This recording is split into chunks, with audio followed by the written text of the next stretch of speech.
This caregiver's first day on the job, he poured boiling water onto his employer's leg, just to test whether the patient really had no sensation. At mealtime, just to sneak a look at the beautiful secretary, he fed the food into the patient's eye. He even disliked the patient's beard, and made it look like this, and even like this. But strangely, despite such disrespectful behavior, the employer did not fire him. Instead, he was very pleased, and paid him a high salary. Just like that, two people with different personalities, identities, and skin colors eventually became lifelong friends. The employer's name was Philippe. He was a billionaire, but became paralyzed because of a skydiving accident. His body below the neck could no longer move. His wife had also passed away. Philippe could only hire a caregiver to take care of him. Because of the generous pay, the hall was packed with applicants. They dressed formally, all wanting the job. Some graduated from prestigious schools. Some had won many awards. They all tried their best to show off. But among them was a black man who was different. He wore plain white sneakers and simple clothes, and he came just to get rejected. It turned out, as long as he was rejected 3 times, he could receive unemployment benefits from the government.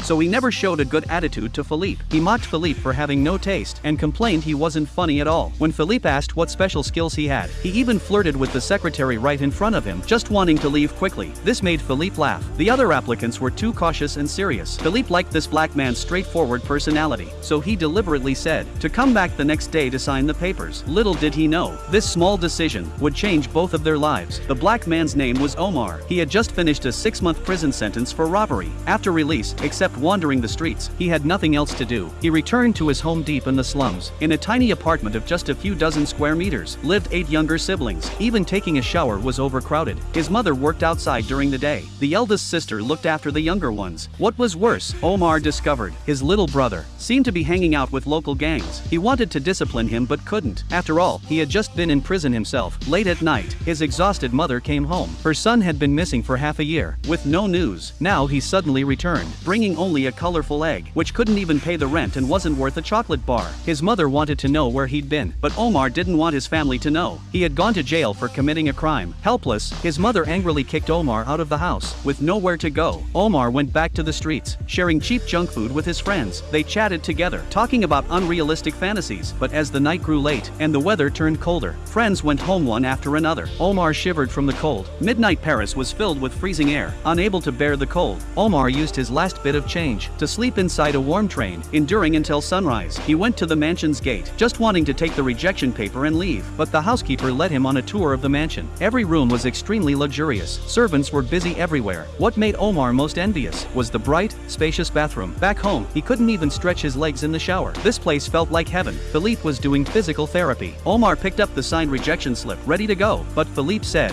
Quoi? Bon, je veux dire, ça vous gêne pas de vivre sur le dos des autres? Ça vous pose pas un petit problème de conscience? Philippe liked